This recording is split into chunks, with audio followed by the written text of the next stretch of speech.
Bonjour, très chers frères et sœurs. Merci de me recevoir chez vous. Je suis votre frère, le docteur Raphaël Ekamba. Merci de me recevoir chez vous.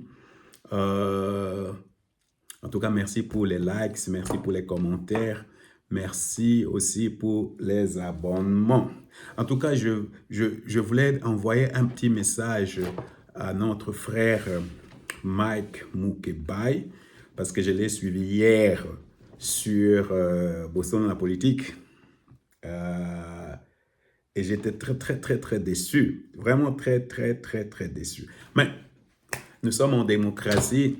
Ce sont de chacun une position. Seulement, il faut qu'on réfléchisse ensemble pour voir vraiment si des gens comme ça que nous apprécions, si on peut vraiment les aider à voir les choses un peu de façon lucide. Lucide. Parce que je ne sais pas, mais j'ai été très choqué hier par ce que lui, il a dit. Mais avant de faire ça, Nabanoï Sabino toujours que non, Bitumboyo, Ezola qui sabiso qui est qui.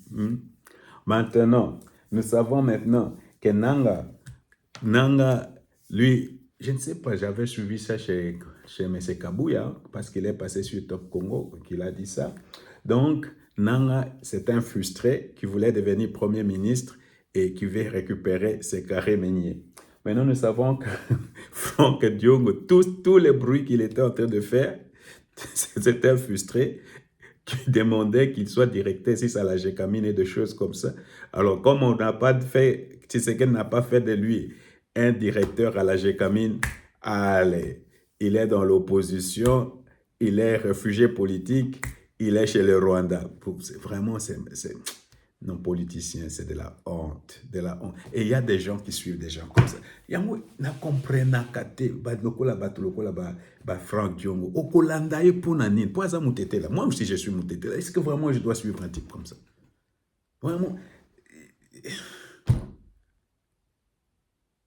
tout simplement parce qu'à ça mutete là, des gens comme ça, tu vas le suivre. Pour faire quoi?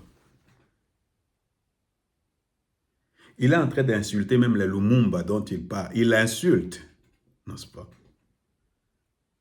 Vraiment, Lumumba peut faire ce que Franck est en train de faire ici.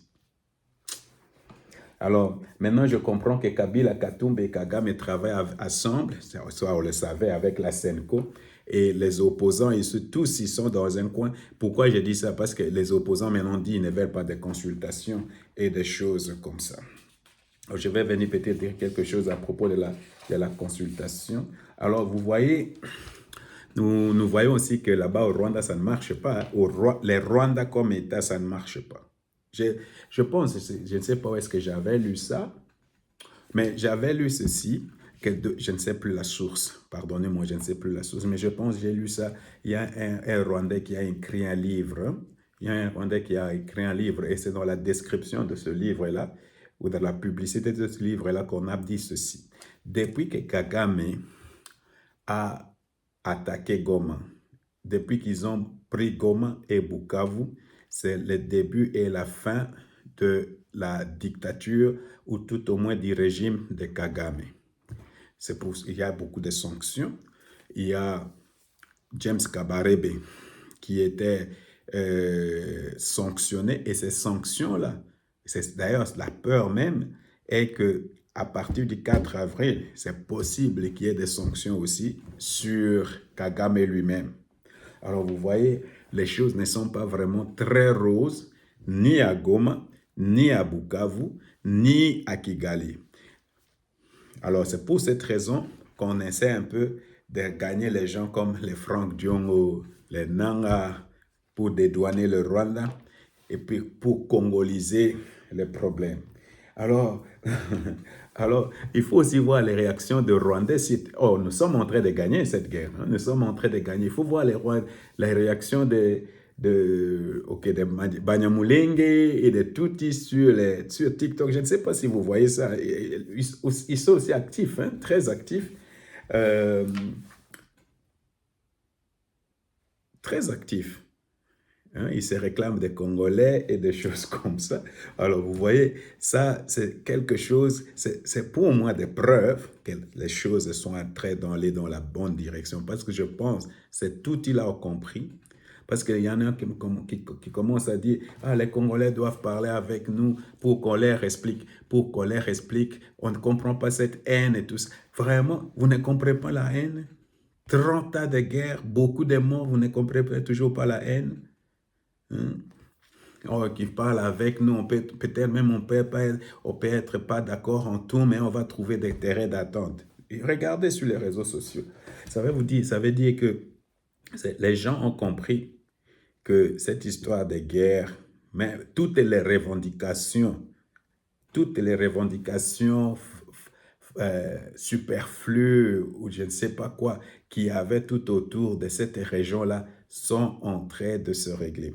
C'est pour cette raison que je comprends aussi la difficulté de cette guerre, parce que c'est un serpent à multiples têtes. C'est un serpent à multiples têtes. Tu coupes la tête là-bas, il y a une autre tête qui se soulève, tu coupes. Alors c'est difficile de couper toutes les têtes à la fois, mais les têtes sont en train d'être coupées petit à petit et un jour le serpent va mourir.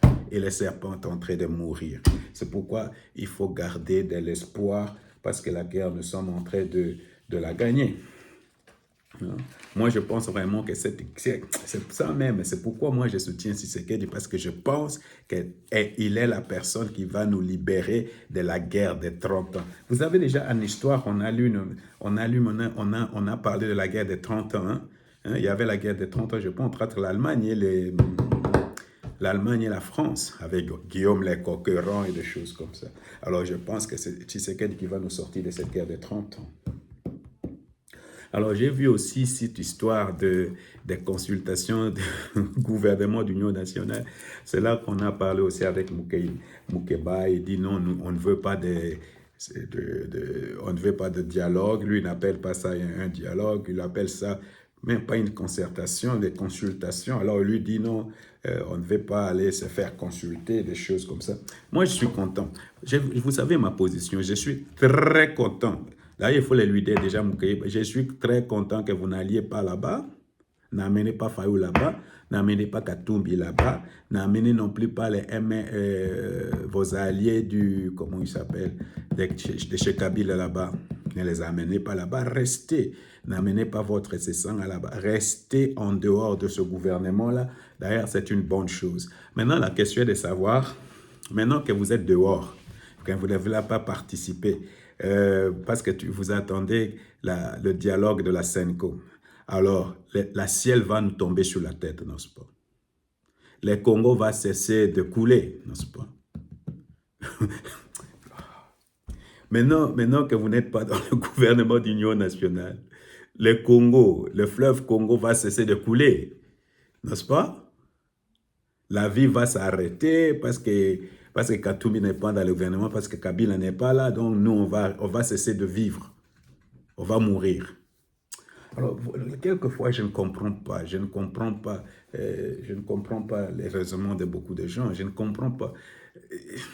C'est pourquoi j'ai toujours dit, cherchez 15, 20 hommes, je ne sais pas combien d'hommes, compétents, mettez-les ensemble pour changer la donne et donner du résultat, et c'est fini. On n'a pas besoin d'un gouvernement d'union nationale, on n'a pas besoin d'un gouvernement pléthorique, on n'a pas besoin encore vraiment de charlatans politiques, encore une fois, dans le gouvernement. On n'en a pas besoin.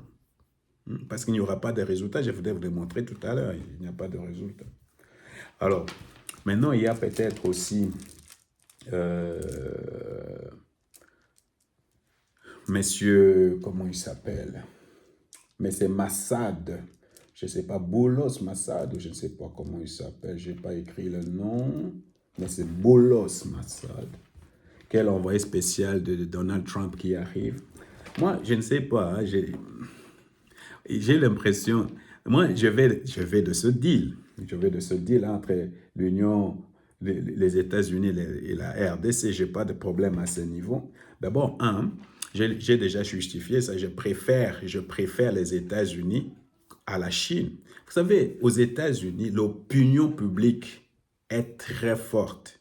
S'ils font des bêtises et que les journalistes apprennent ce qui s'est fait là-bas, ça va changer.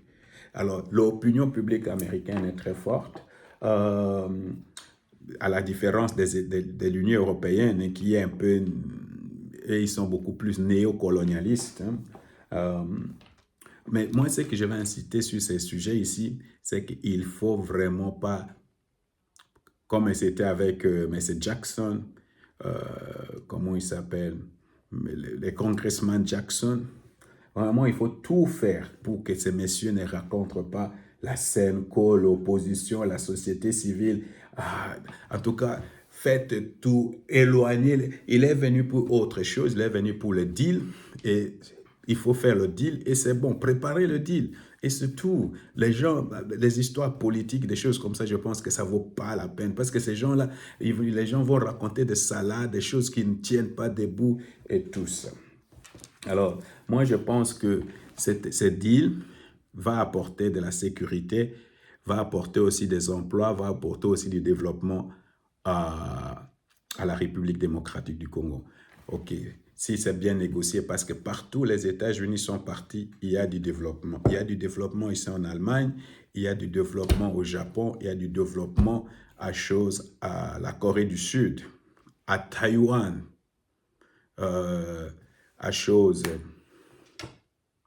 Philippines et tout ça. Il y a un changement, même maintenant au Vietnam, même au Vietnam. Alors, vous voyez, donc je pense que là aussi, on doit bien négocier, mais aussi, il ne faut pas permettre que ces messieurs voient tout le monde. Il ne faut pas faire cette erreur-là. Alors maintenant, qu'est-ce que je vais dire qu'est-ce que je vais dire à M. Moukebaye? Je ne sais pas. Qu'est-ce que je vais dire à M. Moukebaye? D'abord, il ne veut pas le dialogue. Il ne veut pas le dialogue. Alors, je ne sais pas ce que j'ai écrit beaucoup de choses, mais je veux voir ce que je vais lui dire. Parce que, ok, la première des choses, il voulait nous dire qu'en République démocratique du Congo, il y a de la discrimination contre le Tutsi congolais. Vous savez, bon, je n'aime pas ce langage. Ok, moi j'ai écrit mon doctorat sur la discrimination, sur le racisme et tout ça, tout ça. Vous savez, M. Moukebaye, c'est un homme éloquent, intelligent, réfléchi. Mais M. Moukebaye, vous savez qu'ici en Allemagne, dans ce pays où je vis, il y a toujours des luttes entre les Turcs et comment ils appellent, les autres, les Kurdes. Vous savez ça? Ici, il y avait des luttes entre les Ukrainiens et les Russes. Et ces luttes-là ont commencé quand la Russie a attaqué l'Ukraine. C'était difficile ici en Allemagne. Alors, maintenant, le Congo est attaqué depuis 30 ans par le même pays et par les mêmes groupes de gens. Quelle réaction attendez-vous des Congolais? Qu'on dise, ah, cher Tutsi, venez, c'est ce que vous attendez. Alors, vous voyez que ce sont des choses, un raisonnement quand même qui me déçoit parce que j'ai l'impression que vous êtes en train de raisonner par procuration. Parce que ça, ce sont les raisonnements des gens comme Kagame, des gens comme Senko, des choses comme ça. Ok, moi maintenant je peux comprendre que la femme de M. Katumbi est Tutsi. Alors, je comprends ta position dans ce sens-là. Mais vraiment, nous dire que les Congolais ont une certaine haine à l'égard de Tutsi. Moi, j'ai étudié avec beaucoup de Rwandais. J'ai étudié avec des Rwandais. Ok, vous habitez Lingwala. Moi, j'habitais aussi Lingwala, ou j'habite toujours Lingwala. Moi, je connaissais beaucoup de Rwandais. Je n'ai jamais eu de problème avec le Rwandais. Mais maintenant, je ne pense pas que, même quand je dis je suis pas tribaliste et choses, mais j'ai beaucoup de réserves à l'égard. Est-ce que ça veut dire que moi, c'est la guerre qui me conduit à cet état-là? Alors, soit ça, c'est quelque chose qui m'a déçu. Une autre chose qui m'a déçu, et une autre chose qui m'a le plus déçu aussi, c'est, non, non, je dois reprendre sur, parce que j'ai l'impression, c'est comme si vous, et les gens de l'opposition, et les gens, vous êtes maintenant pour la cause Tutsi, et non pour les Congolais. C'est ce que je ne comprends pas. Nous ici, on est en train de vivre dans le pays où nous sommes une minorité. Par exemple, les Noirs, nous sommes seulement 1 million ici en Allemagne. Alors, imaginez qu'on va faire une politique tout simplement pour 1 million de personnes. Et d'ailleurs, nous sommes une minorité, et une minorité insignifiante même. Et maintenant, supposons que notre petite communauté fait quelque chose contre la République d'Allemagne. Tu penses que les Allemands vont rester vraiment indifférents par rapport à ça, ne vont pas réagir? Pourquoi il y a les partis d'extrême droite ici en Allemagne qui sont... Pourquoi il y a même de l'extrême droite aux États-Unis? Pourquoi Trump est président là-bas? Alors, vous voyez, nous devons être vraiment nous-mêmes, être honnêtement, honnêtes intellectuellement et reconnaître que ce que les Tutsis font au Congo, ils sont responsables de la mort d'au moins 10 millions de personnes. Ils sont responsables d'au moins 10 millions de personnes, des morts. Et comment on peut justifier cela? Pourquoi ils tuent? Pourquoi ils agressent? Pourquoi les Congolais doivent mourir à cause de cette histoire des revendications Tutsi? Alors ça, moi, je ne comprends pas. Alors, maintenant, une autre chose qui m'a le plus déçu. Je ne sais pas si vous êtes Moulouba ou pas, je ne sais pas, parce que Moukeba, c'est peut-être un nom Louba, je ne sais pas. Moi, je ne sais pas. Moi, ça me dit rien, les noms et tout ça. Mais vous avez dit que non, le gouvernement de Tshisekedi est un gouvernement tribaliste. Et vous avez cité des noms. Et pour ça, c'est ce que Nang a dit, c'est ce que beaucoup d'autres gens disent. Vraiment, à votre niveau, continuez toujours à raisonner en termes de tribalisme et des choses comme ça. C'est vraiment, c'est malheureux. Il faut parler à terme des compétences. Ces gens-là ne sont pas compétents, oui. Ces gens-là, leur comportement n'est pas bien, oui. Ces gens-là sont des voleurs, oui. Ces gens-là sont des prostituées, oui. Mais arrêtez d'attacher à les compétences d'une personne, son ethnicité ou, sa tribu ou son clan. Ça nous n'amène nulle part. À votre niveau, ce discours-là doit cesser. Ce n'est pas parce que vous êtes Moulouba qu'il faut dire des choses comme ça pour peut-être dédouaner de ton mouloubalité ou je ne sais pas quoi. Moi, ça ne me concerne pas. Si c'est un Moukongo qui vole, c'est un voleur. Si c'est un Moulouba qui vole, c'est un voleur. Si c'est un Moutetela qui vole, c'est un voleur.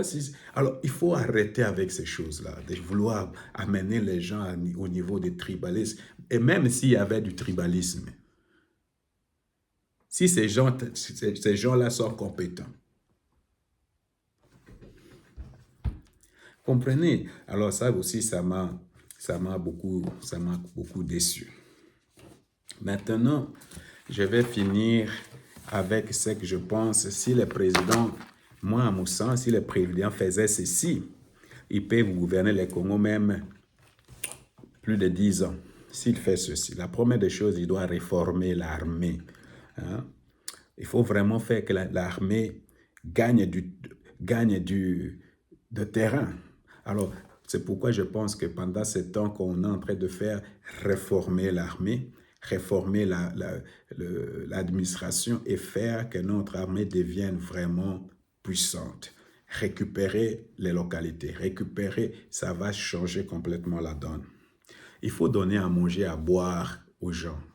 Il faut donner de l'électricité aux gens, il faut donner du courant, il faut arranger les routes. Vraiment, si le président pouvait faire ces choses, ça va changer la donne complètement.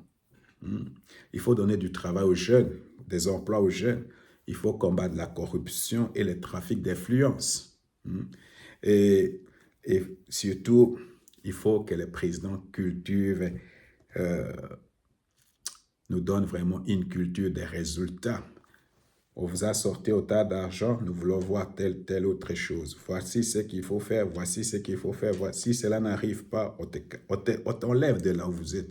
C'est vraiment quelque chose d'impératif. Et puis moi, je pense que si on signe le deal RDC, USA, ça va apporter de la sécurité au niveau de l'Est, mais aussi de la stabilité aussi au niveau de notre pays. Et si le président fait ces 5 choses, combien? 1, 2, 3, 4, 5, 6 choses. Je ne les ai pas développées, mais je pense que si le président le fait, croyez-moi, le président va rester très longtemps au pouvoir.